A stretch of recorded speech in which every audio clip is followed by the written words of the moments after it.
சிஸ்டத்துக்கு என்ன மாதிரி சாப்பாடு சாப்பிடணும்னு கேட்குறாங்க.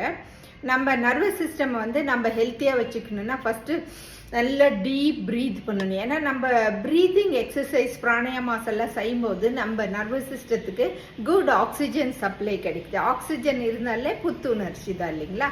அடுத்தது வந்து நம்ம மனசுக்கு வந்து நிறைய நெகட்டிவ் தாட்ஸு கொடுக்கக்கூடாது. நெகட்டிவ் தாட்ஸு ஸ்ட்ரெஸ்ஸுன்னா unhappy hormones, positive thoughts happy and பீஸுன்னா பாசிட்டிவ் ஹார்மோன்ஸ், ஹாப்பி ஹார்மோன்ஸ். அடுத்தது சாப்பாடுன்னு வரும்போது நம்ம நர்வஸ் சிஸ்டத்துக்கு ரொம்ப omega 3 fatty acids, vitamin rich food அந்த மாதிரி நம்ம எடுத்துக்கும் போது fruits, vegetables, green leafy vegetables, avocado, berries, nuts, நம்ம ஊரில் எது கிடைக்குதோ, நம்ம கடலக்காயிலேருந்து almonds, cashews, flax seeds, chia seeds, எது நம்ம ஊரில் எந்த சீட்ஸ் ஹெல்த்தியாக இருக்கோ அந்த சீட்ஸ் சாப்பிடலாம். நிறைய தண்ணி குடிங்க, ஹெல்த்தியான ஃப்ரூட்ஸ் அண்ட் வெஜிடபிள்ஸ் சாப்பிடுங்க. ஸ்ட்ரெஸ் ஃப்ரீ லைஃப் வச்சுக்கோங்க.